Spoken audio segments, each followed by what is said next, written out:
interrupt this program to bring you a special report.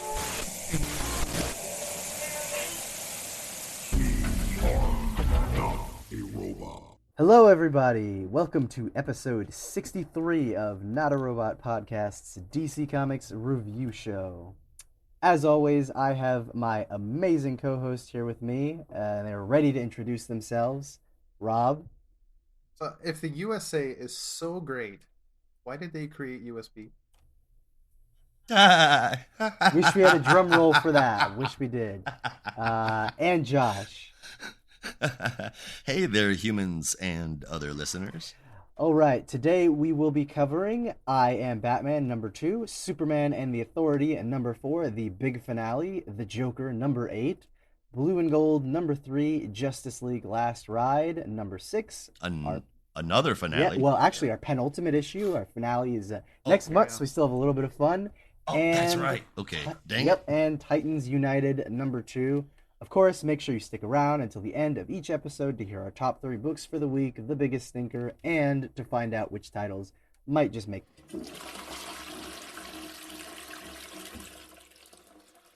the dump list. But before we get going with the show, I just want to say thank you to all of our Patreon supporters who help out with $1 or more a month. And thank you listeners too. Like, download, and share our episodes so we can get more listeners and can bring you more content. You can get access to our Patreon and the rest of the Not a Robot shows at notarobotpodcasts.com. But with that out of the way, let's get into some comics news, personal news. Guys, what's new with you this week? I've got a couple things to bring up. One that I'm sure we're all excited for this Saturday, Fandom. Yeah. Absolutely. Should be fun. Should be fun. I can't wait. And I think there was another teaser today about it. I could be wrong. I think I remember seeing that. I might be confusing that with the new Hawkeye trailer that came out. Which that was exciting. That was really good. Yeah. Yeah. I can't wait for Fandom. Personally though, and Josh knows this, I don't believe I told you yet, Brandon. Oh. So I think I only mentioned it in the one Slack group. Pretty soon, come April, I'm gonna be raising a little lantern. Oh really? Oh my god, Congratulations. Thank you. That's all 2814 needs is another that's one. Awesome, man. are you gonna name the little guy after well, I don't know the baby's gender yet, but I don't know. maybe after one of the lanterns? I honestly maybe not. That might take a little bit more debate. We have me and the wife, we have a pact where I get naming rights on the girl, she gets naming rights on the boy. All right. And I've had a name picked out for a girl for years. I don't know why. The name Haley has always just stuck with me as a very cool name. So that would be my name. Yeah, it would not be Jessica or Cruz. Also, Nightwing's a new little pup, so perfectly timed. Which is perfect. Yeah. But I'm gonna be calling, if I get a little Haley, I'm gonna be calling her Bitewing. That is a little disappointing to hear, though. I really thought if you had a girl, you were gonna name her Aricia. Oh, that's exactly what I was thinking. Jessica Aricia. I would love to see a child come into this world named There's still Aricia. a middle name to have. So yeah. We'll see. Wait, Kyle Kilowog. Oh God, I feel like my kid would hate me if I gave him a middle name Kilowog. I would take some serious explaining to do. Oh, that's great. Not a lot's been going on in my neck of the woods as far as personal news. You usually ask me what I'm reading. I've got a few go read these real after this, but can you guys see this? Yeah. That's what Holly got me. Yeah. It is the novelization of The Killing Joke. Wow. Oh my God, it is so good. I'll bet. So good. I'm not all the way done with it yet. I'm about a third of the way through, but it's written so well. Other than that, I want you guys, please tell me you've got Comixology or DC Universe Infinite, or, you've got a really close local comic book shop, because you need to be reading, they're not on the podcast, but you need to be reading King Shark and you need to be reading Batman 89. Oh yeah. And go out and check out Batman the Imposter. That was awesome. Yeah, that was a surprise, I think. Batman the Imposter. I mean, you can't go wrong with Andrea Sorrentino. You know that shit's gonna be Not good. really. But Really, really, really surprising how good that one was. Like, definitely check it out. And I would, Absolutely. And sorry. if you can, and if you, I'm sorry, too. If you can, if you can handle, if you're interested in it at all, in some old timey Batman, they just came out with the audio adventure special, Yeah. and I couldn't. I had to read that, and that was awesome, man. Go check that out. Yeah. Is that based on like what 1940s radio? Is it or Is it? 30s or 40s. Oh, really? Oh, that's awesome. Yeah. I actually, I mean, I don't know if they still have them up on YouTube, but I remember they had the old Superman radio serials. Uh-huh. Like I think one of them actually got adapted into the graphic novel Superman Fights the Klan. And I remember, listening to the old uploads that they had in like middle school, and I was like, these are great. They're so cheesy, but they're really fun to listen to, and it's like they are the perfect thing to have if you have like a car ride or a bus trip or a plane ride coming up soon, because they're also surprisingly relaxing to listen to. Yeah, that's very true. Do not do unless you want to see how different of a world we are living in now. Don't go back and watch the black and white serials for Superman or Batman from the 30s because oh yeah. Wow. No, I've I don't it's not the one from 1949, but there's the Batman serial from 43, and there is some it's a, very, very, very bad. yes, it is a mixed bag because on the whole I want to love it because it is just so flamboyant and over the top for a black and white serial, but there is some how shall we say racial casting in that is yeah, very, very outdated. Again, there you go, outdated. Yeah, for context, it's 1943. It's during World War II, so there is some stuff that's not going to be good. If you can find it, check it out. But yeah, just like a disclaimer, like there's some shit in there that's not very good. Yeah, no, I found it on Amazon a while back. I popped it in, and I went, holy shit. I was not expecting that. Yeah. I watched. I don't know which one I watched. I don't remember which one I watched when I was really young as a kid. My dad had it on VHS, and I just remember a plane with diamonds. That's all I remember, and something with a Phantom and him driving that plain old car. That's the Batmobile. Yeah, that's all I remember. But I had fond memories of that, and just because I don't really remember much about it, and just to hear, it's a dated show. At this point. Yeah, it's unfortunate to say, but yeah. Good stuff. Yeah. Green Hornet. Oh yeah. Alas.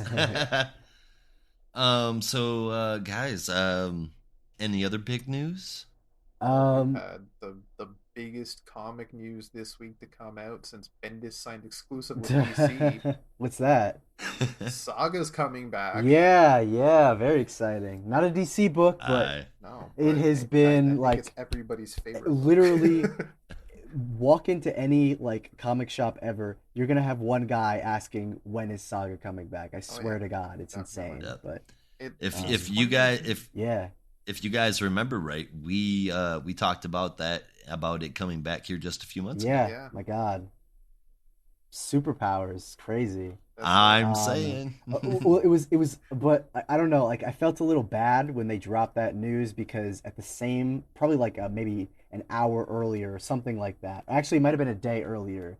They had announced that Kurt Busiek's Astro City and a lot of that other stuff was coming back to Image, and they were doing a bunch of new projects, and people were excited for that. And then, literally, like a day later, the Saga news dropped. And everyone forgot about it, and I was like, "Oh, that sucks." Because Astro City is great, like it's such a great series. But I mean, you can't beat Saga. It's so exciting. So yeah, I can't wait to be on that monthly read again. It's gonna be a time. That's gonna be awesome. I guess we'll be having some pretty regular indie shows. I hope so. I mean, if Image if they are generous enough to still grace us with those advanced copies of Saga, and I hope they do. We're gonna be the first ones to cover it. Believe that. I'll hop on the Absolutely. IndieCast just to talk. Oh about yeah, Saga. yeah, and All I've right. started writing some indie reviews, so you best believe that when that drops in the advance, I'm gonna already have my thing like ready to type up. So should be fun. Oh yeah. So to my knowledge, and granted, this week I haven't been able to get on the internet much, but there was like one piece of news in the comic industry that everybody loved, and that was that Saga was coming back. And then there was something else that kind of Uh-oh. came out that was a little more, let's call it derisive. It split the crowd down the middle there a little Yeah. bit. What was that? What do you guys think? It was Obviously. the story that I think for the first time ever gave Dean Cain the most neutral fucking opinion in his history that he thought was very conservative, but turned out to actually just be the book. Oh my god, that guy is such a tool. Like Ugh. He really is. if you guys didn't hear about it, he went on to be like, "Oh, it's John." I'm sure we're talking as if you haven't figured out, John Kent coming out as bisexual, Yeah, which which is very dear and near to my heart. yeah, we love a and I'm sure bisexual king. I will talk about I will talk about it more. I'm sure we'll all talk about it when the book comes out. Yeah. But just the fact that man. he's coming out at 17 is the exact same age I did when I realized who I was. Mm. And I think it's just to see this happening.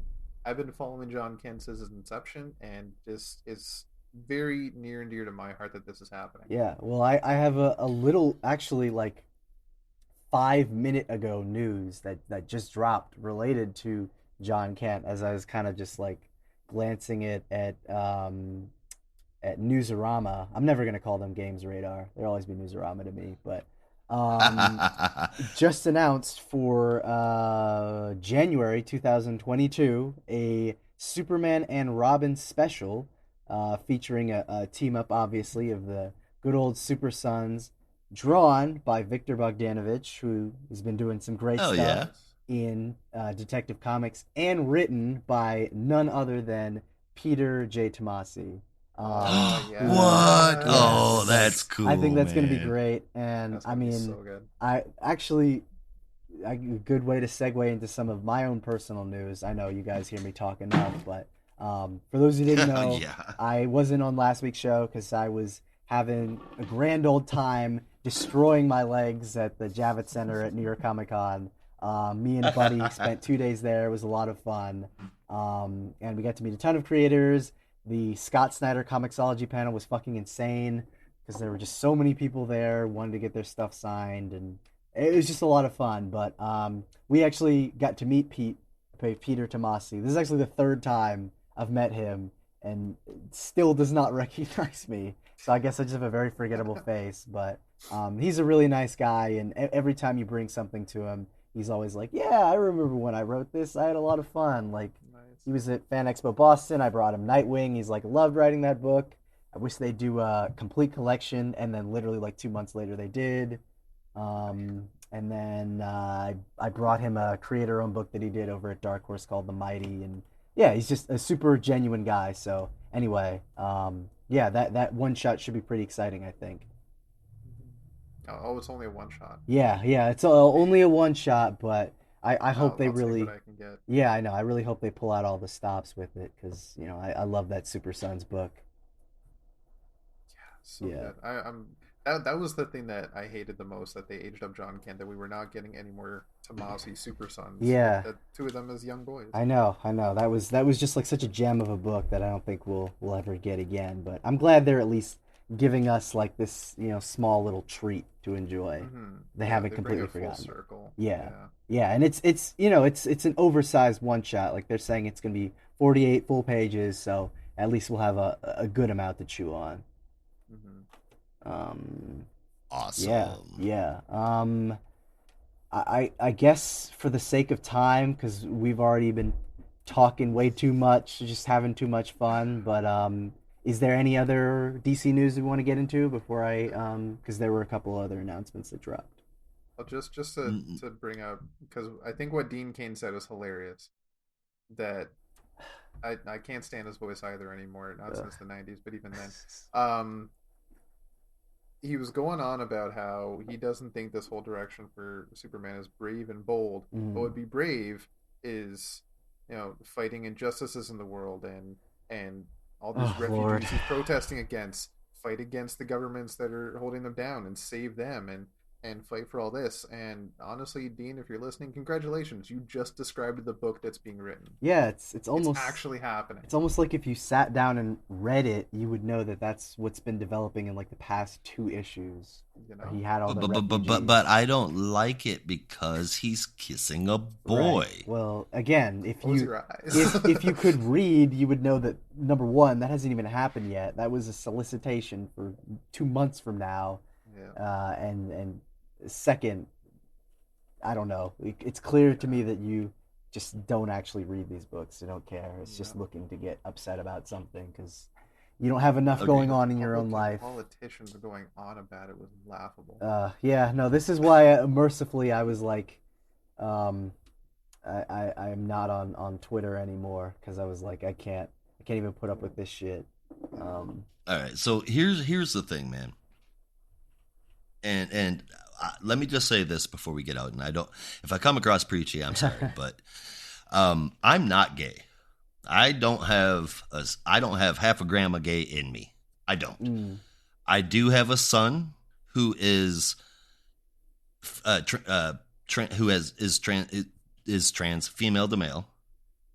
Over half of my podcast network is in some way, shape, or form a member of the LGBTQIA plus community. And these people have gone their whole lives with 0 people that they can identify in the mainstream eye. They don't have anybody to look up to. A lot of people can say that. A lot of people can. And thankfully, we've seen progress made with women being promoted. We've seen progress made with minorities being promoted and getting some opportunities. Let's face it, those are nowhere near where they need to be too. But as far as the queer community goes, there's not been anything. And I've heard a lot of arguments already going, well, North Star was homosexual, Batwoman is a lesbian. Those are comic book characters that, 1, nobody really gives a shit about, and 2, most people have never heard of. So until the CW's crappy show came out, that wasn't mainstream in any way, shape, or form. Now, you want to know who is mainstream? Superman. And I don't see how making a character like Superman bisexual changes him in any way, shape, or form. Yeah. If you didn't have a problem with Superman, Clark Kent, grabbing Lois up and sailing into the sky and kissing her, then you shouldn't have a fucking problem. Oh, man. Which, weirdly enough, with it happening with a boy either. You're not seeing anything that you wouldn't see and sometimes see in a fucking TV commercial. Yeah. So, man, I'm not trying to be preachy again. But if you got a problem with it, and I understand everybody's got their beliefs, but grow the fuck up. If again, I'm going to echo Josh's point. If Superman can have sky sex with Lois, and Wonder Woman for that matter, and a mermaid. In Frank Miller's Crazy Thing, then I think we can all be mature and adult enough to see John kissing a boy. I don't think that's so scandalous that I have to clutch my pearls and throw my book right away. Ain't that the truth? And let's get something straight. That's going to be a part of his character. That's not going to be the storyline. Okay, it's not something that you're going to have sit there rubbed into your face if that's not something you like. It's just going to be a part of the storyline. If anything, it's the B. You know what? Yeah, exactly. Or maybe even C. But the point is, man, I guess is I hope that these kind of storylines bring in a much wider, diverse crowd of people so that the comics industry isn't quite so much on pins and needles as to which direction it needs to lean. Yeah, I wholeheartedly agree. All right, that's enough of me being Reverend Mountaintop. So, all right, before we actually get into the part that you're here to listen to, which is our books for this week, we have a couple final announcements. The DC Connect, which is kind of their previews of a lot of the books that are coming up in the next couple months. Yes, Yep, sir. recently dropped, and that gave us a look at some of the new stuff that's coming up. And so we have a couple new books and new creative teams in the pipeline. Some I'm definitely interested to check out. Some I'd rather not. But to kick us off, we have a new series from Chip Zdarsky and Carmine Giandomenico, which is Batman the Knight, which is a 10 Hmm. issue series that will be focusing on the period between Bruce's departure from Gotham City and his time, eventually becoming Batman, which I think could be really interesting, but I don't know how much they're going to have for 10 issues. I think I'll have to read that first issue to really get a sense of what they're trying to do, because that does seem like quite a bit to spend on just the period in between. Like, what are you going to do? Yeah. Yeah. It's gonna have to have a hell of a story in order to, because the Yes, only thing that he exactly. did was Yeah, training. yeah, and it's like, Yeah. So I you mean, really it's got to good. find a way to make that interesting. Yeah. And And I'm happy you started with the creative team on that, because if you started with the title, I'm like, oh, another Batman yeah, book from I Chip had Zdarsky. Okay, I'm had the sold. same reaction. Right. But we're not done with Batman yet because Uh, we never are. So next we have a bit more of an announcement on Detective Comics 1050, which will be part of the Shadows of the Bat event, but is also the big celebration issue.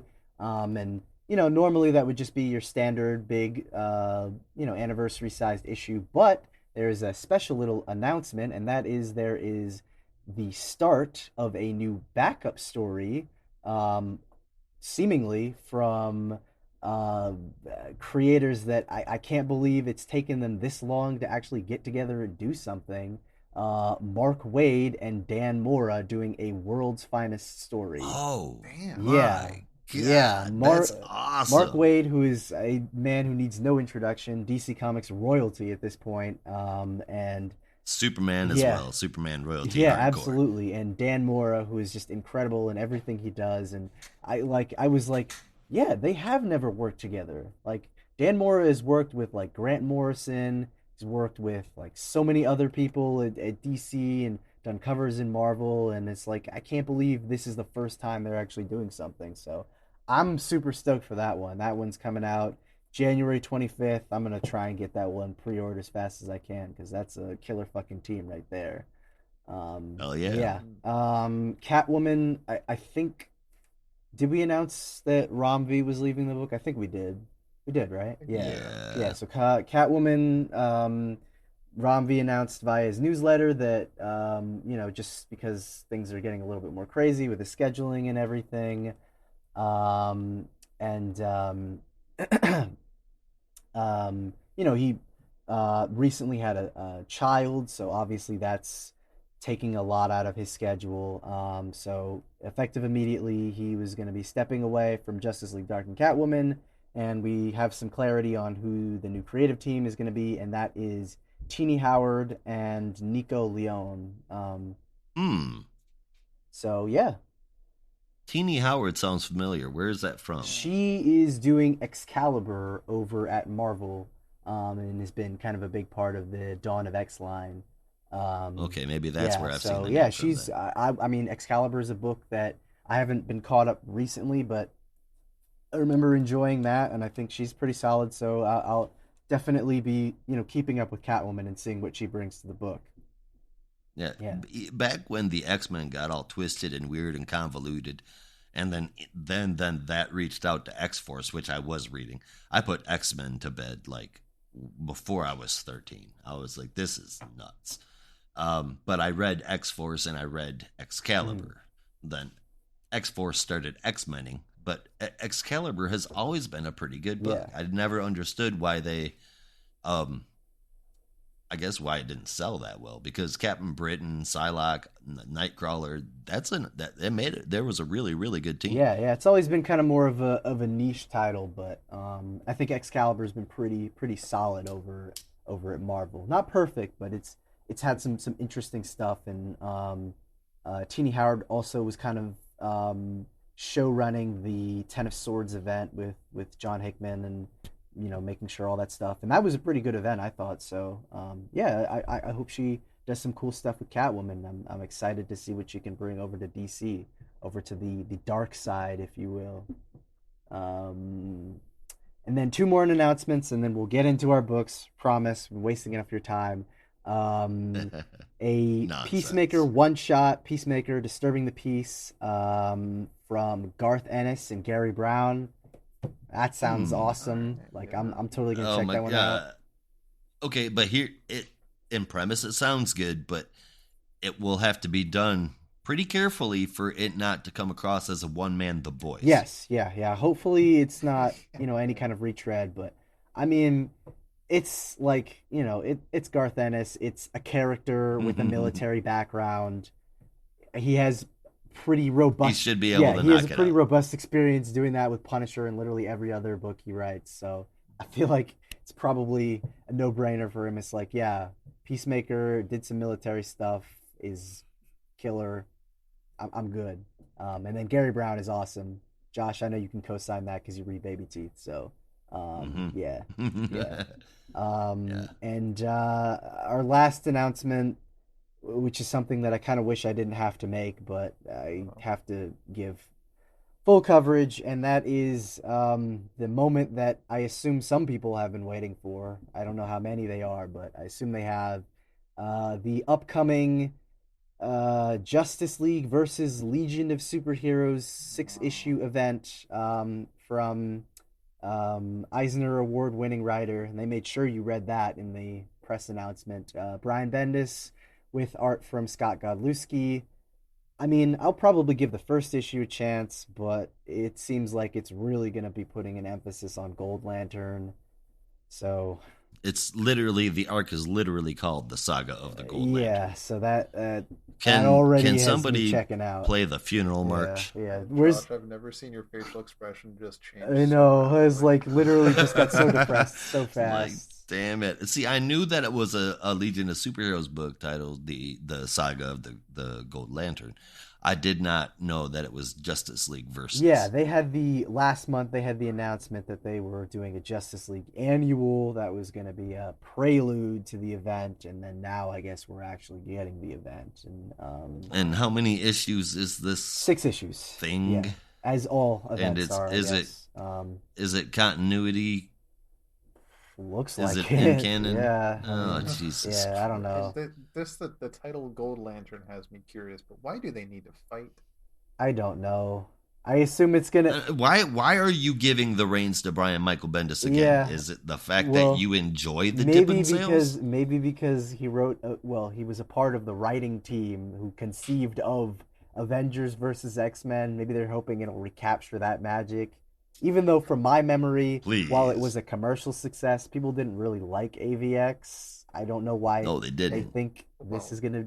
They had Cyclops snapping. Yeah. Professor Xavier's neck first off. Yeah. I don't know. Maybe they're hoping they can recapture some of that magic, but it's coming out. So I said it. You know it exists. At least AVX had some world building prior to the book that made sense for the book to come out. Yeah. No matter how you feel about the actual story, at least it kind of made sense that it was going in that direction. I can't understand why the Justice League and the Legion of Superheroes would ever need to fight. I don't know. I truly don't know. Have you guys been reading Justice League since we dropped it? Because I have. I have been reading the backups. Yep. I've flipped through Justice League. And it's just as useless and non-integral as Archie Comics is to the DC main continuity. Why Archie It is Comics? Completely because that's how fucking far out it is. That it. I could totally see Jughead as the next Robin, though. That would be pretty funny. Yeah. Yeah. Jughead is literally Bendis' Superman. Yeah. I'll never be able to recapture how shocked I was to walk into a store and see a cover of Archie that had the words Mark Waid on it. I was like, what the fuck? What Twilight Zone world am I living in? Why are you writing Archie? And I looked it up and they had that whole reboot thing. And I was like, oh, okay, I guess. Anyway, wild. yeah. All right, that's all we have for the other DC Comics stuff. Do you guys have any other burning announcements? Nah, not centering in and around DC, my man. No, I think that's about it. Yeah. So what do we got coming up this week? Did we already tell the titles? I think we did. Yeah, Didn't yeah, we did. So let's get it. Let's officially get it started because we've been rambling for quite some time. But to kick it off this week, we will begin with I Am Batman #2. Josh will give us the summary on that. So take it away. All right, I Am Batman #2 was written by John Ridley, art from Steven Segoya and Rex Locus, who I don't think I've seen on colors in a while at DC, and cover by Coipel and Romulo Fiardo Jr., with the Larger World Studios' Troy Pateri handling the letters. The issue starts out with anarchy being gunned down in the streets, and then Batman shows up with this inner monologue about how fear is a motivator, and when others fear you, you have nothing to be afraid of. And then he beats up some thugs. So there's this new group in town that calls themselves the Moral Authority, led by this guy named Seer, or person named Seer. And we know that they believe special people should be saved. And we know this because a very young member, the one who shot Anarchy, is being interviewed by police.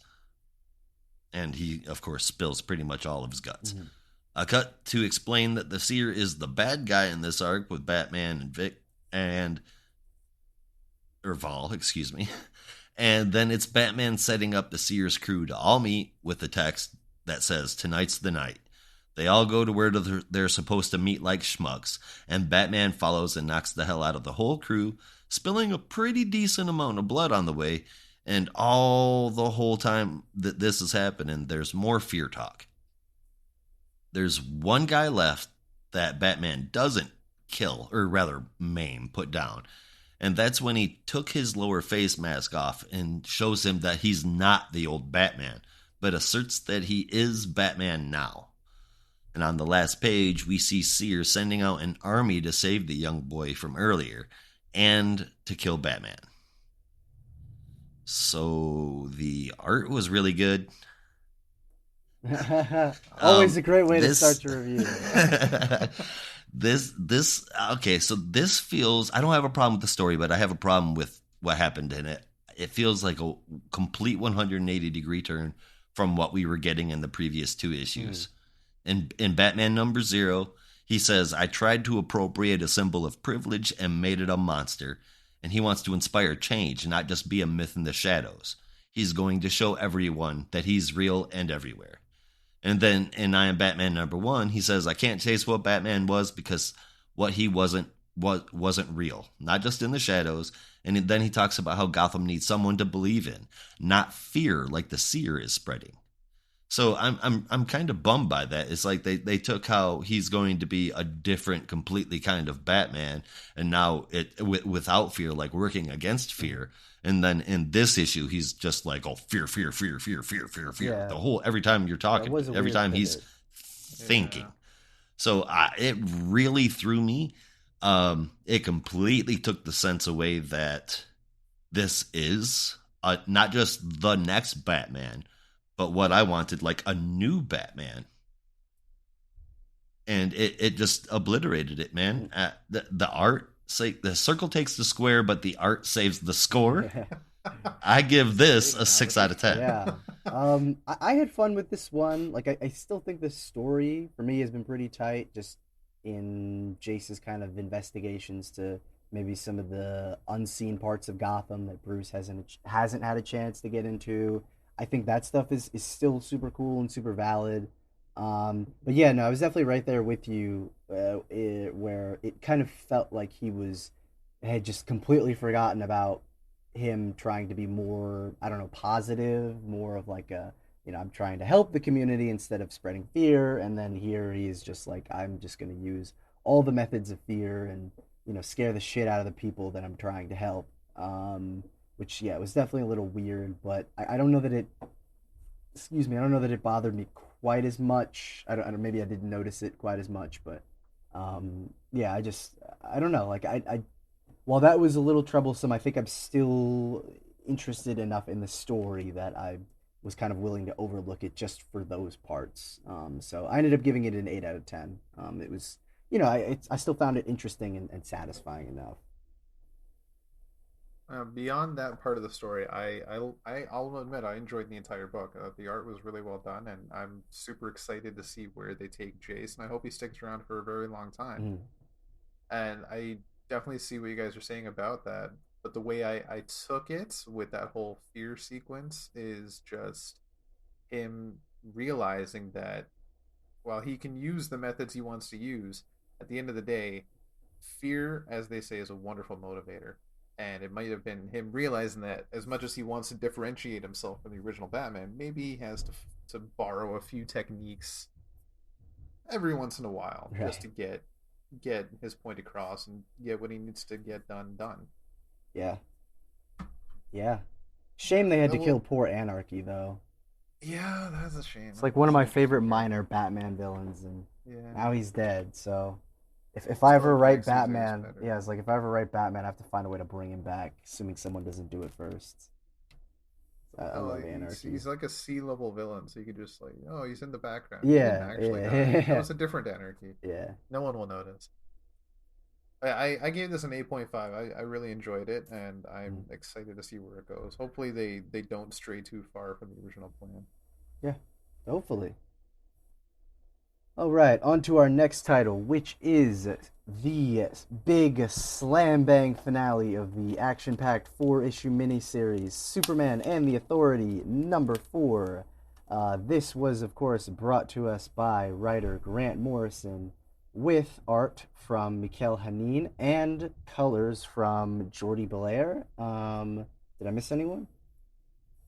No, but I'm starting to think that Jordi Belair doesn't sleep. Yeah, She she's busy as might hell. just be like a vampire. I'm not sure how she does it, but she's literally on nearly every book that comes out everywhere, and it's kind of freaking me out, Well, man. these comic, yeah, these comic guys, they get like zero sleep, so like they're Yeah, constantly working. But how do I even break down Superman and the Authority #4? It is a very dense, very jam-packed issue.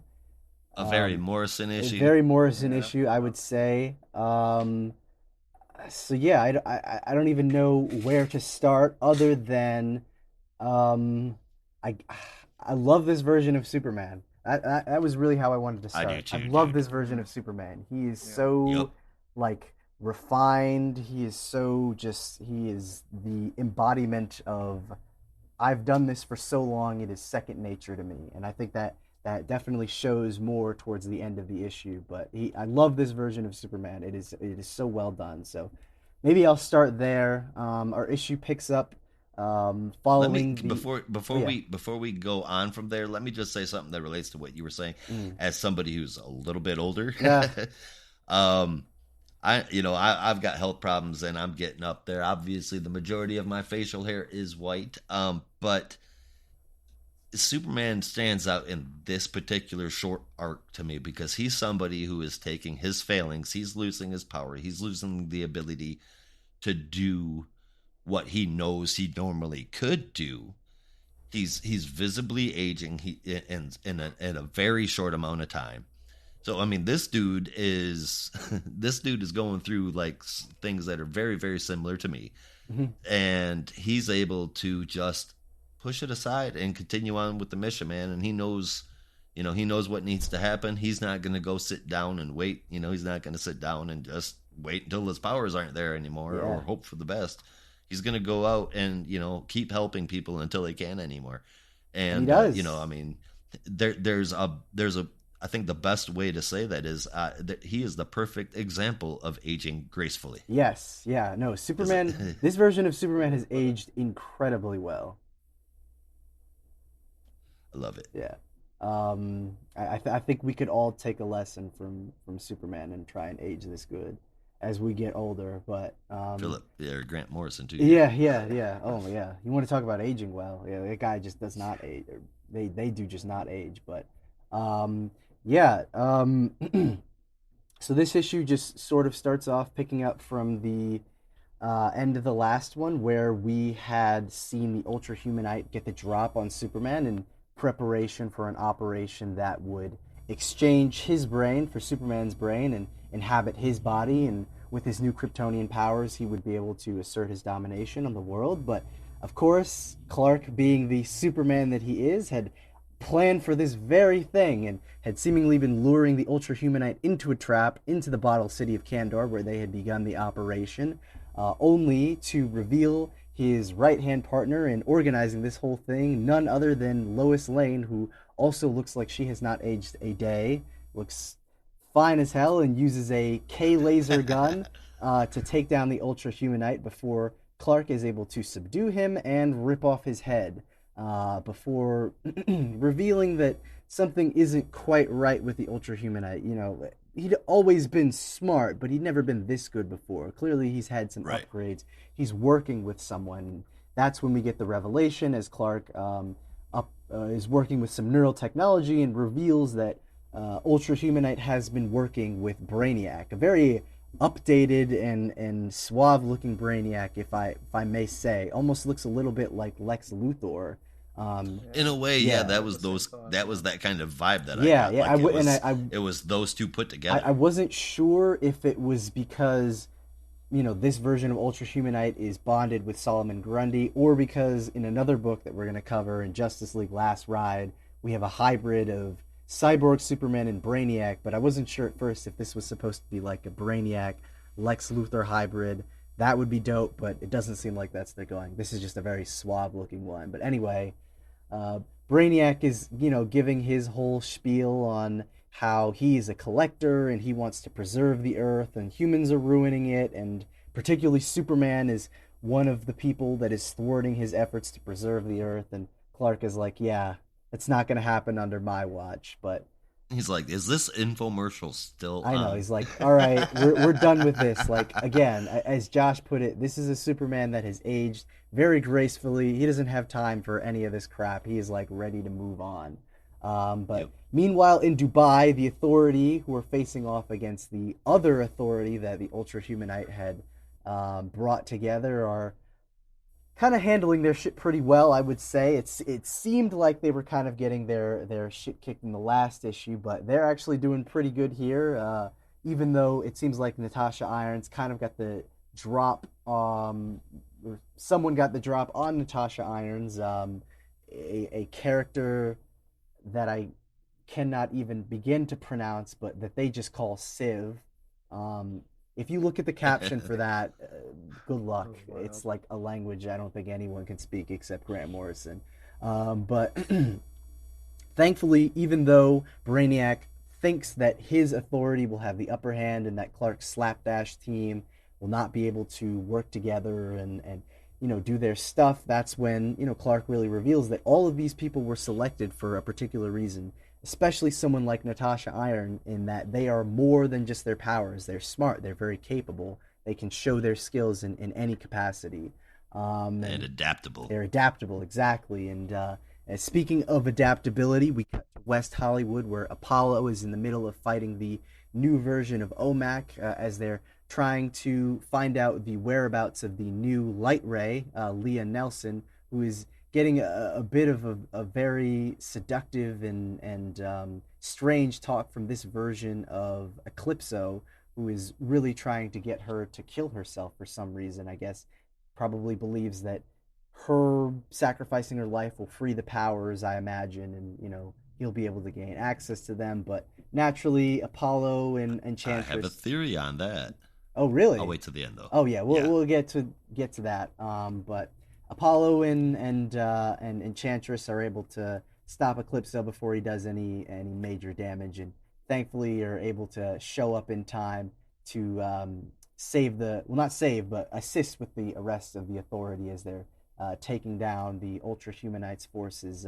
And in particular, there is a great scene with one of the members of the other Authority, who calls her name like List or something like that, and Midnighter, and they have this great exchange that I won't repeat here, but if you get a chance to read this issue, it's really funny. Where, you know, he's almost like, why are you doing this? Like, you seem like you don't really have your heart in it. What did he offer you? And she's like, he gave me some fortune Bitcoin NFTs. Yeah. And I was like, nice. But anyway, long story short, the Authority are able to take down the other rival Authority. Superman leaves Earth, basically saying, like, Brainiac, your plan failed, and I was never even really working against you to begin with. I put this team together for more important purposes, and you, quite frankly, are not worth my time. And that's really when, Clark brings everyone together at Fort Superman to prepare for their new mission on Warworld, and says, like, we've put this team together to do more important things, to save the world. And maybe you thought I was talking about Earth, but I wasn't. I was talking about Warworld. We need to tackle the things that are most important to us. So let's get ready to take that into action.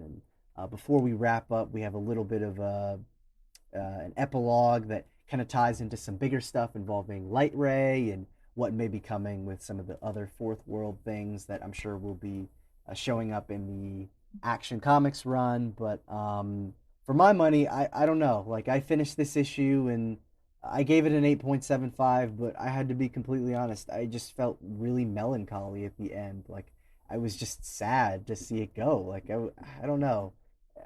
I feel like I would have read another. It was a very tight miniseries. It wrapped up fine, but like, I would have loved to have seen more of this team in this setting, in this world, with this distinguished Superman. Before Morrison handed over the reins to the Action Comics team. Like, I was having so much fun. I'm gonna miss these guys, and I know they'll show up, in the special and everything else they have coming up. But I'm gonna miss this series. It was a fun little bit for these couple months. It was. And the only reason why I'm accepting of the fact that it was only a 4-issue deal was because the kind of book that it's going to get into being, which is, Superman's team versus Warworld. And that's not exactly Grant Morrison's style. But he could not have crafted this transition from Superman to, versus Warworld any better. It was flawless. Mm-hmm. It really was. I loved it, man. Or as close to flawless as it could be. Yeah, it was just a really tight story. I'm just I'm sad to see it go so soon. I was like, oh, all right, don't go, don't leave. You stay a little longer. Are we going to talk about that ginormous elephant that's in the room? Yeah, let's go for it. That last page. Yeah. It says Light Ray is. Yeah. It is clearly building to some bigger stuff, and I really, really hope they get into that with Action, or in Action Comics, because that feels like it could be some big Fourth World shaking stuff right there. It does, almost as if, like, for example, Eclipso was trying to convince her to off herself because he knows what she's going to become. It almost, at least for me, maybe I'm getting ahead of myself here, but it almost feels like they're setting Light Ray up to be the anti-dark side. I didn't even think of that, but yeah, that's totally exactly possible. What I was thinking. Yeah. Because they never really showed off what Eclipso's whole deal was, did they? No, and I mean, even now, we really don't have the full extent for what Light Ray's powers are. I mean, we've kind of given like a brief description of it, but she wasn't really an active part of this miniseries in terms of the fighting. So it'll be interesting to see like how they develop that further. Well, I mean, I suppose that with the exception of maybe the Ray, there's nobody better suited to be the opposite of Darkseid than Light Ray. Yeah, definitely. Yeah. So I think it'll be really cool. Say again? There was a new god called Light Ray, right? I'm not making it up in my head. Silver costume, red hair, somewhat. Yeah. Yeah. And at the end of that little teaser, they didn't specifically say that it was going to be coming back in Action Comics, right? That was just in the previous ending with the group of them staying together, if I remember right. Yes, yeah. So it could be this whole Light Ray deal is tying into whatever Joshua Williamson is setting up. Oh, yeah. Yeah, that's exactly what I'm thinking it is. It has to be that. Yeah, it could be either one. There's got to be a dark side connection there. Or, nothing else makes any sense. Yeah. And I mean, considering how many, elements of Morrison stuff they've been using in Infinite Frontier and stuff like that, that would not be surprising at all. No. And if that's the case, I'm looking forward to it. Oh, absolutely. Absolutely. As for this book though as a whole though, everything Brandon said I 100% agree with. I'm gonna miss this team together, and I really hope that they get together for some more stuff. Yeah. But I also gave it an 8.75, pretty much exactly the same review. Now, if I'm not mistaken, this is continuing in Action Comics, right? They're not just showing up in a special. We're going to get to see Superman versus Warworld. Yeah. I just, this team and this kind of future setting and all that stuff, like I totally would have read easily another arc with that. And I think, Oh yeah, maybe selfishly, it was just because the way Grant Morrison writes Manchester Black is just always so fun to read. It is so fun to read. I'm gonna miss that, and I hope I'm like, maybe one of you guys who's on Twitter can like tweet at Philip Kennedy Johnson. He's just like, whenever you're writing scenes with Manchester Black, you got to turn up the sass to like 11 because you need that. What makes Grant Morrison's writing so great is the fact that I am almost 100% positive. As a matter of fact, I'll say I would be shocked to find out that I'm wrong. Mm-hmm. That Grant Morrison, before he writes and before he gets involved in any story, he sits down for hours and hours and hours in his head having a conversation with the characters that are going to be in that book. Yeah, I mean, he was the one in in Flex Mentallo that had like that whole mindset of there are universes that live in your head having conversations. So I totally believe that. Yep, I 100%, man, because there's nobody. It's just crazy. You get in there, and I talk about voice a lot and whether or not somebody makes sure Batman's talking right. But I mean, and that he doesn't Grant say Morrison, DuckTales. Exactly. But Grant Morrison gets in there, and he takes like the culmination of the entire character's history and balls it up into one, and presents an amazing character, almost an amazing story, even if Rob doesn't like his Green Lantern run. I've loved nearly everything he's done, and that includes his shit that he did over in X-Men, which I'm just not a Marvel fan, but I did enjoy Morrison's X-Men too. But now we'll just have to wait until Superman shows up in Action Comics and talks about I don't know, the Goof Troop. So I can really send Josh over the edge. I'll have a little. No, man, if you're gonna bring in Saturday afternoon cartoons, then in Batman, then it's got to be Darkwing Duck. Yeah. There's just no other acceptable thing. I mean, shit, that actually raises some questions. If there's a DuckTales in the DC universe that Batman knows about, then there is a Darkwing Duck. There should be a Darkwing Duck. Yeah. Is Bruce like for that or pissed off about that? I feel like he would very begrudgingly acknowledge its existence. Like, yeah, there's a parody of me that exists, but I can't do anything about it, so whatever. Yeah, basically, yeah. Off panel, he's like, this is a bunch of bullshit. I can't even file a lawsuit against copyright infringement because, I mean, really. Yeah. Then everyone knows I'm Batman. Like, I can't do that. All right. Should we get into our next book? I think so. If I didn't give my score for that one, man, that was an 8.5. It was great, and really, the only thing was I feel like this particular issue should have probably been stretched out to about 40, 45 pages. Yeah, I would have maybe a little bit more. It was definitely pretty jam packed, but I would have loved more. But our next issue maybe promises to please. We shall see, and that is The Joker #8, which will feature a main story summarized by Rob and a backup story summarized by Josh. So I'm gonna let Rob take it away.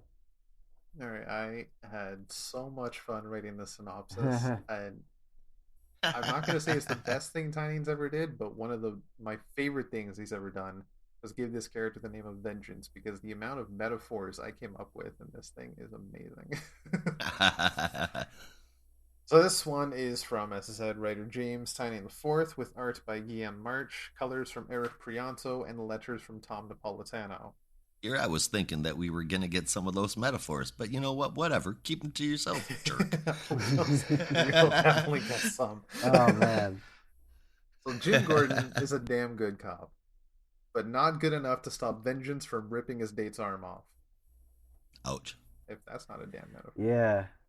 Jeez, that's a rough date. I can't say exactly that they were on a date per se. There were definitely some romantic could have gone undertones. that direction if Vengeance had gone the way. He was like, yeah. Brown chicken, brown cow. What was her?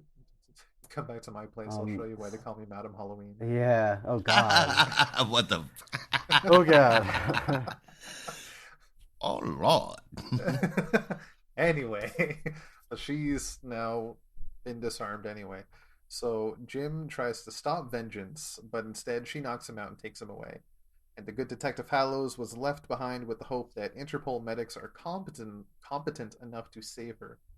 After a skirmish with police at the port of Marseille, Vengeance and a now awake Jim Gordon head out to sea. Now free enough to ungag himself, he begins his questions, and in return, Vengeance spills all. As it turns out, Vengeance doesn't know whose vengeance she's enacting. On a mission for her organization, she came upon some interesting info that led her team to try to burn. So she squashed them. Joker had been in that place earlier and left a specific file for her to find, which was her own file. And the lab they were currently in had DNA on many superpowered people, including Bane, which is how she came to be. She was grown in a tube addicted to venom. Santa Prisca had great pride in Bane, and as such wanted revenge for his death. Vengeance, however, despite the rage she holds for Joker, knows it's not her rage, it's Santa Prisca's. And since she abandoned her previous organization, she's looking for a place to put her need for revenge and asks to use Jim Gordon as a way to do so. Joker has done many things to Jim's life, and she knows how good of a man Jim Gordon is, so she knows that he will not kill the Joker. She's going to do that for him. Jim thinks it's all good in theory, but he doesn't know where the Joker is. Good thing Vengeance knows exactly where to find the Joker. There's not a lot of actual story in this issue, to be honest, unless it just felt shorter because of it was a lot of like 2 to 3 chapters. Yeah, it was definitely a lot of backstory on Vengeance and Bane and the whole Santa Prisca connection. So, which I thought was pretty much just dropping what's going on here with Vengeance. I thought that was interesting backstory, but yeah, in terms of actual story progression, kind of slow. Yeah. Yeah. Well, I mean, honestly, did you guys see this coming in any way, shape, or form? Vengeance being, well, I mean, as close as they possibly could be to a good guy. Kind of. Yeah, because I mean, there were some hints that they dropped with her demeanor and her actions. It seemed like she's not 100% vengeful. Yeah. No, when she said, "Look, he's got to die. I can't stop trying to kill him until he's dead, but I don't want to kill him for those people. So can I please kill him for you? Will you please tell me? please tell me I can kill him for you." Yeah. Yeah.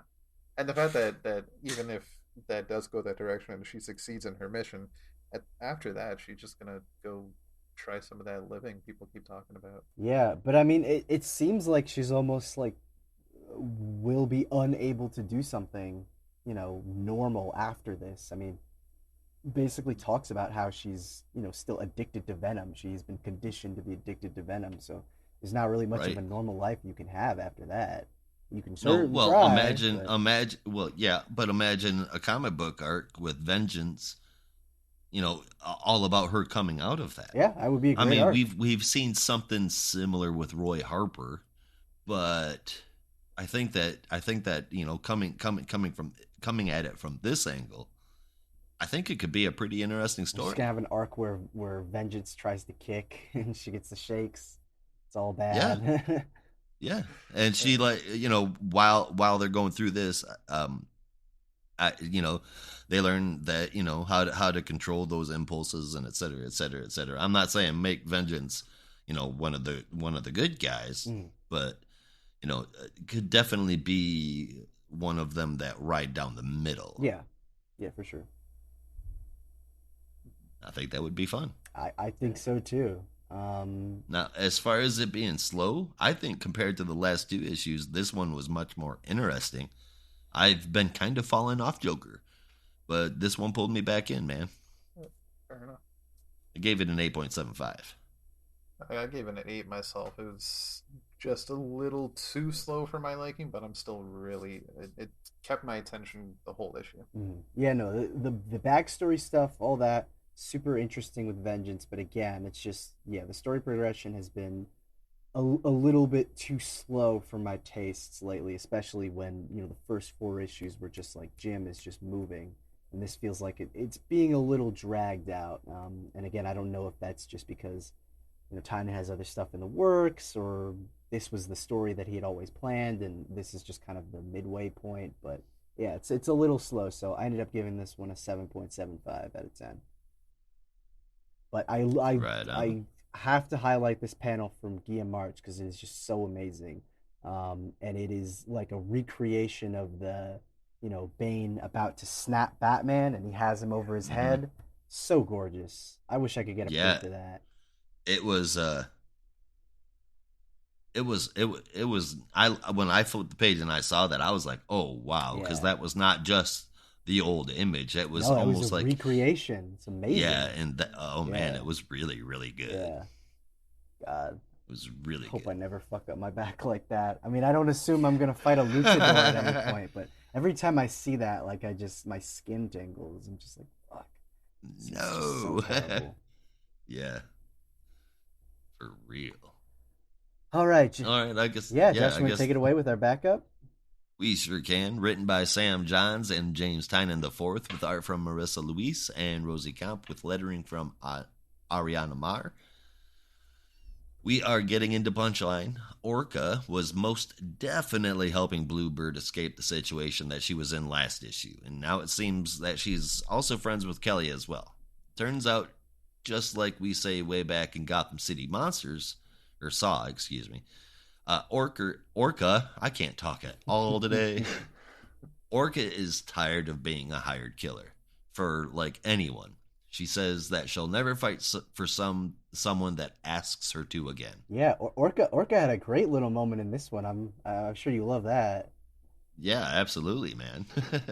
So she distracts Punchline's posse long enough for Harper to plan a hack into the security that will open up all of the doors. Punchline knows about it though, and they've got 10 minutes to get out, and 6 of that is going to be spent fighting Punchline and the entirety of the J Block.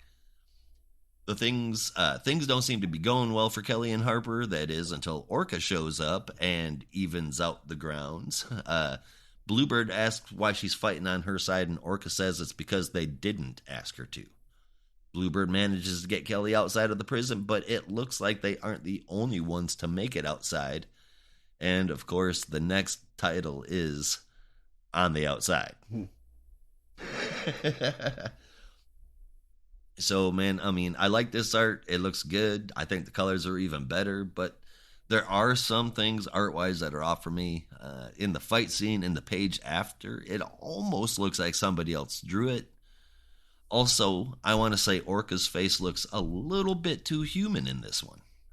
Um, but altogether, I'm still reading it, so it's definitely getting a 7.5 from me. Nice. Honestly, that criticism was, I think, something that I liked because Orca is like traditionally freaked me out a little bit because he just had such a like freaky looking shark face. So this one was looking like a bit more like anthropomorphic, and I was like, oh, okay, it's a little better. It's like when they draw Croc as like really looking like a lizard. It's like no, that's way too much, way too much. You need to have needs to look a little bit human.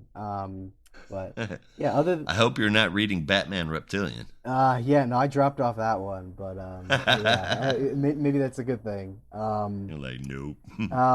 But yeah, no, I thought the art was pretty solid. I couldn't believe this was the same artist who had done the Clown Hunter story because the art in that was not, Completely crazy yeah, and not different. that great. So I think that really shows the difference a colorist can make. It looked a lot better here. And the story was pretty solid. Again, it's not a ton of story. So the progression isn't going to be much. And I know I kind of criticized Joker for that, but I feel like this story is kind of working with what it has. Like, it only has 8 pages, so it's really just trying to do as much as it can, and I feel satisfied with it. So I'm still enjoying them. Still love seeing Harper's adventures. So I gave this one an 8 out of 10. Yep. Again, we're right up there, Brandon. I gave it an 8 out of 10 as well. Nice. But I enjoyed the pacing in this one a little bit more. I feel like we Mm. got a lot more story progression.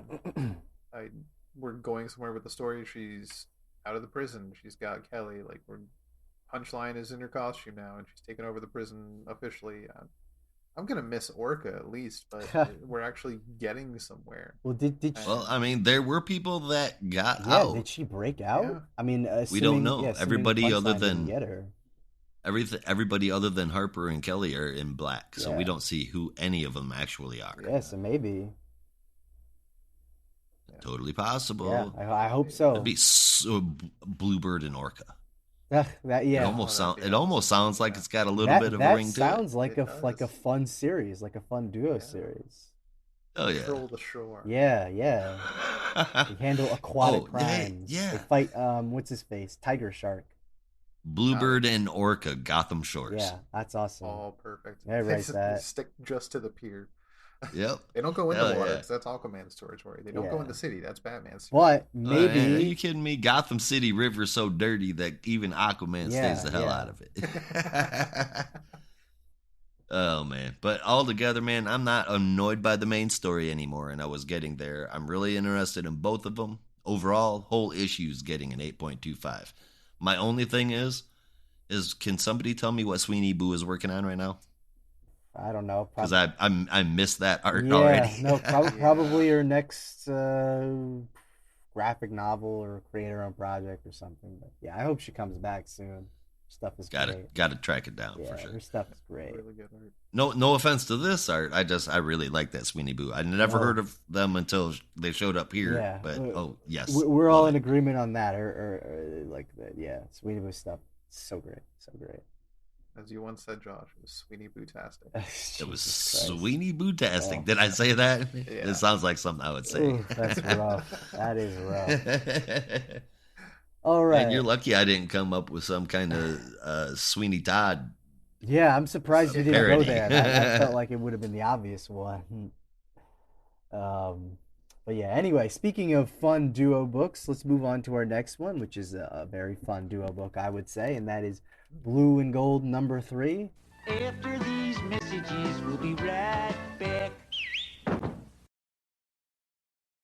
Now, back to our program. Rob, I'll let you take it away with that one.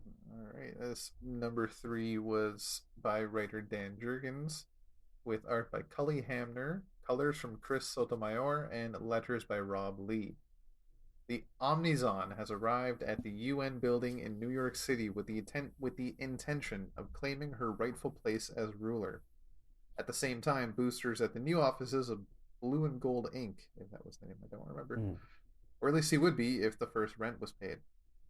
He calls Ted Cord to ask what's going on, but before Ted can tell him the bad news, Booster hears an explosion. This explosion was Omnizon activating a laser weapon of some kind, which pulls people toward her, some of those people being UN representatives. Booster intervenes and tries to talk her down by explaining that the leaders of the world won't just give up and kneel, and as expected, she attacks. Booster's shield holds her off for a few minutes before Blue Beetle arrives to help the effort. Beetle leaps around, putting some hurt on, but in a pause gets caught by Omnizon in the throat. Booster tries to intimidate her, but Beetle says he's got it, and with a push of a button on his belt, a new invention of his pops out of the buggy.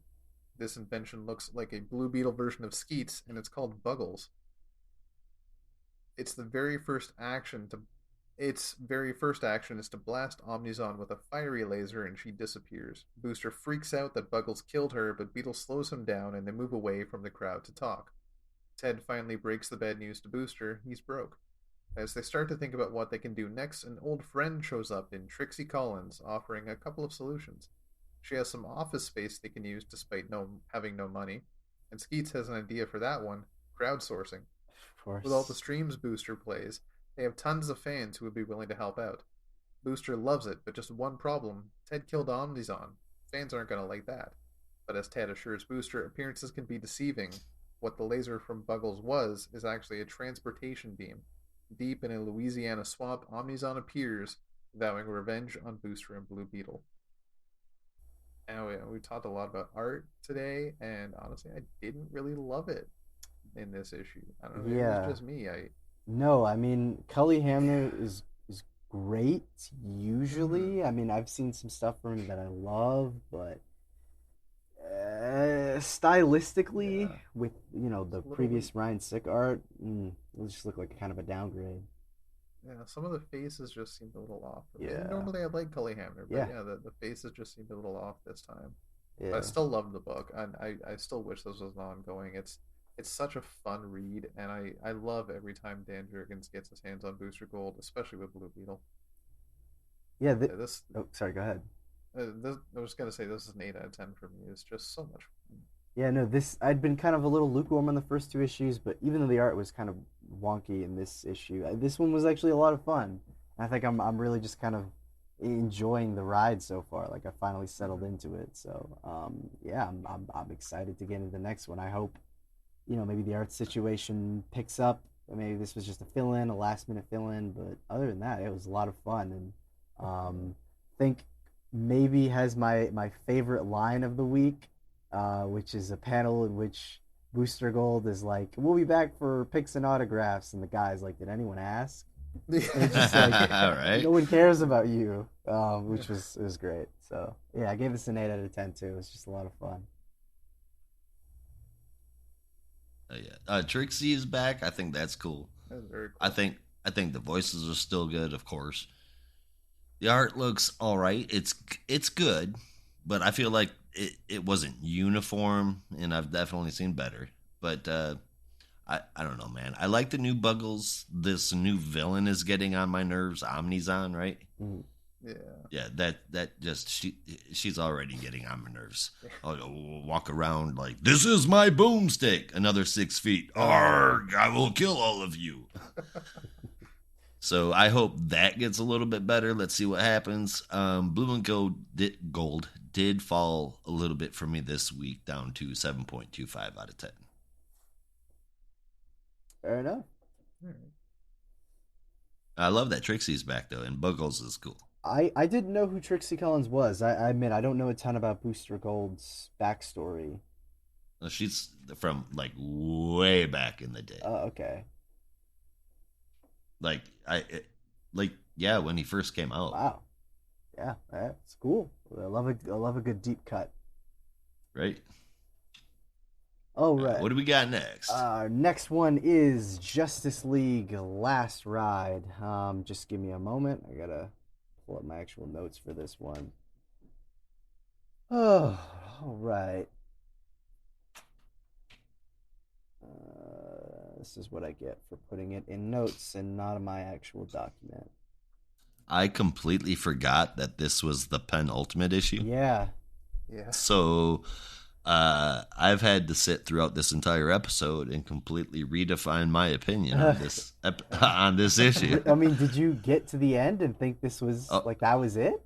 Yeah, I was. Really? Yeah, I was like, Oh, really? It was what just kind like of bullshit is this? Oh, yeah, no. Well, I don't want to spoil the ending before we get there, Yeah. but yeah, I was like, what the? Yeah. Oh yeah, it was on my biggest stinker. Yeah, no. If that had been the last issue, it would have been like ridiculous. Because it wouldn't have tied anything up. But yeah, I guess we should actually get into it. So Justice League Last Ride, number 6, our penultimate issue, from writer Chip Zdarsky with art from Miguel Menoncha, colors from the great Enrica Angelini, and letters from And World Design. This is a kind of like the last issue, I felt like a fairly quick issue. Really, It was definitely a quick read. yeah, it was a very quick read. Just we get some kind of some sort of last minute, wrap ups, tie-ins, kind of tying everything together before we get to our big, final issue. But as we open on our story, we reveal that Darkseid's backup plan was a series of clones that we saw in the last issue, and Batman is sort of like, well, if he's not here, so there's no way that you could actually enact it, and then has this super dramatic turn. He's like, well, that was quite the plan, wasn't it?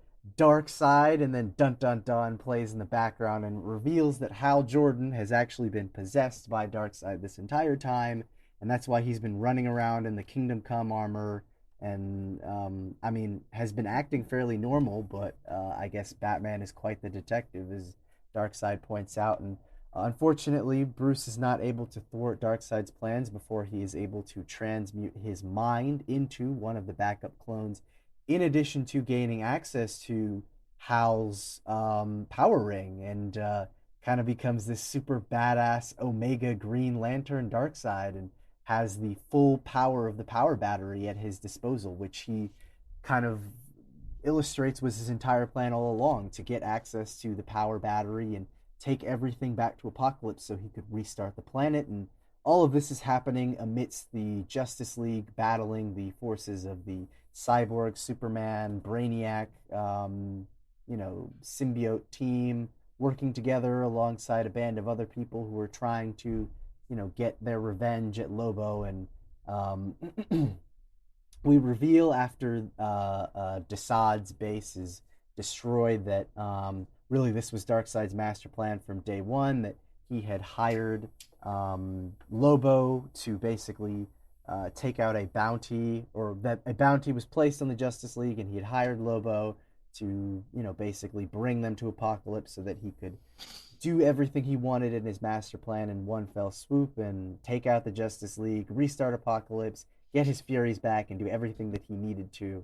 But luckily, Batman, with the power of space capitalism, is able to hire Lobo as their bounty hunter, and work together to take down Darkseid's forces, and in a way that only the Justice League would be capable of doing. And as they are all about to kind of converge on Darkseid and his forces, as he's resurrected the Parademons and some of the Furies, using the Green Lantern ring, he reveals that someone else was resurrected in the process, and that someone else is none other than, totally should have seen this coming, because the foreshadowing has been there like since the first issue, John Johns, the Martian Manhunter, returned from the grave as a Green Lantern construct.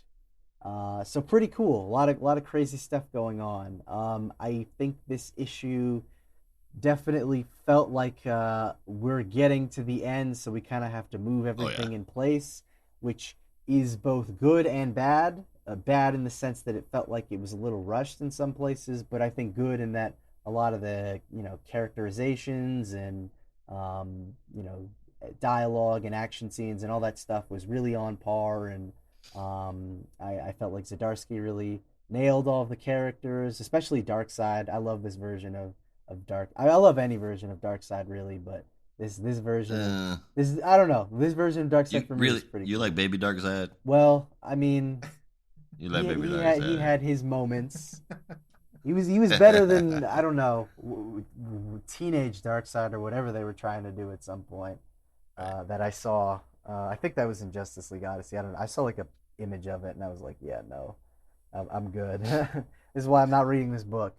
But my favorite version of Darkseid is just punched in the face Darkseid. yeah. Oh, yeah, that's a good version. Yeah. But yeah, no, this again, as a part of the story, I would say this issue was serviceable. It did its job. It was pretty enjoyable. Great art as usual. But as kind of like a standalone thing, you really can feel that, yeah, this is the issue where we just really kind of need to get to the final part so we can tie everything together. So with that, I'm going to give it a very tentative 8.5. It's probably closer to an 8.25. While I did have a lot of fun reading it, if you were someone that was just like, Justice League, I'm just going to pick up this issue and see what's going on, do not do that. This would make zero sense, like, at all. And if you would be reading this and be like, why does Darkseid have a Green Lantern ring? What the fuck is going on with a Martian Manhunter? what's all this stuff about, Hal Jordan being possessed? Like, it would just be very confusing. So, as a standalone, it doesn't really operate as part of the larger story. It works decently well, I would say. But I'm at least excited for how everything is going to tie up. So, like I said, 8.5, we'll put like a pin on that. Probably closer to 8.25. But anyway, how did you guys feel? I fucking hated Oh, it. shit. 30 minutes ago. Yeah, that must have been confusing as hell, man. It was. I was like, what the shit, man? This doesn't make any damn sense at all. Yeah.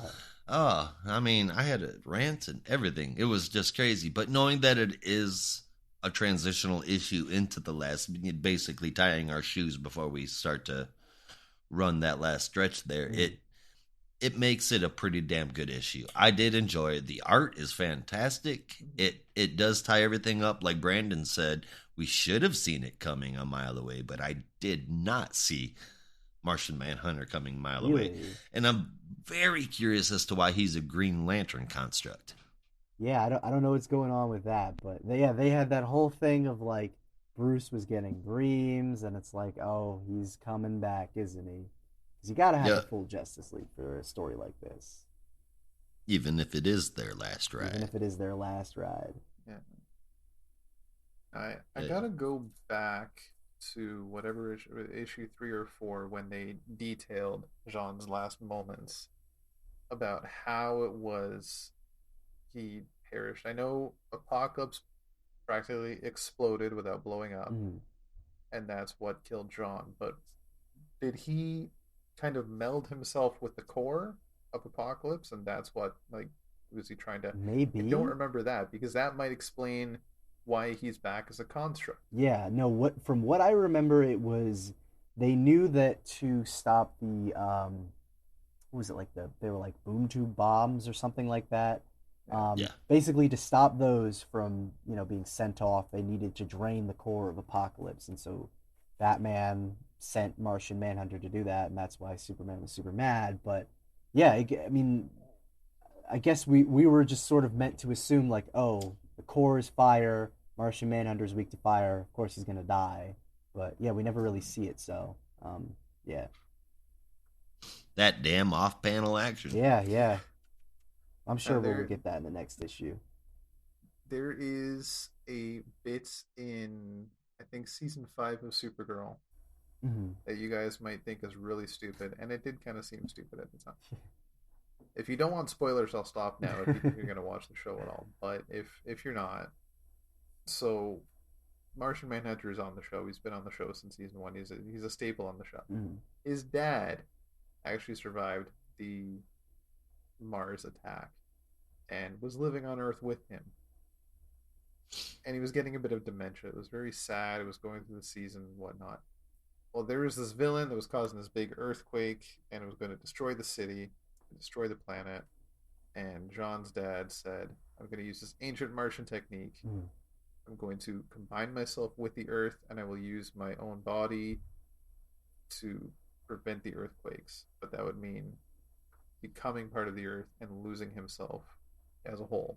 So that would be the goodbye with Jean and his dad, and it's a sad moment. So you're saying Zdarsky is a Supergirl fan? That's maybe, because it might be just exactly where that's going. Jean just fused himself with Apocalypse, and that's why Batman was getting dreams and hints that Jean was still alive, and then boom, Darkseid revitalizes the planet, and that revitalizes Jean with it. Maybe you're both right. Maybe he's a Supergirl fan, and also he thought of this. Who knows? I will say though, like Brandon said, just picking a random issue up of this is not a good idea. No, no. Oh my god!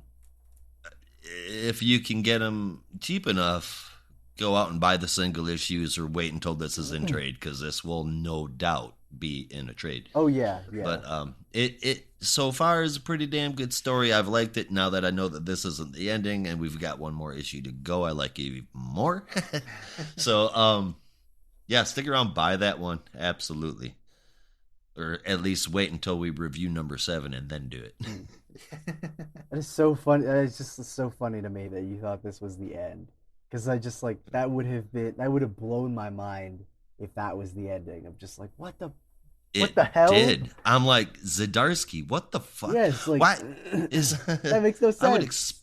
I would expect this from a lesser dude, but I mean, I feel like he lives for the conclusion, you know? Yeah, Yeah. yeah, no. Well, that I mean, it's not even a conclusion. It's literally just like it is a cliffhanger. That is it. It is like Yeah. oh, okay, that would be the end. But thankfully, Well, it's not. yeah, that's why I was so confused. Yeah, yeah. And mad. I was like, mad. Jeez. I I almost mean, wish we hadn't told he you. made it to my biggest stinker. Yeah, I almost wish we hadn't told you. We could have seen your uncut reaction.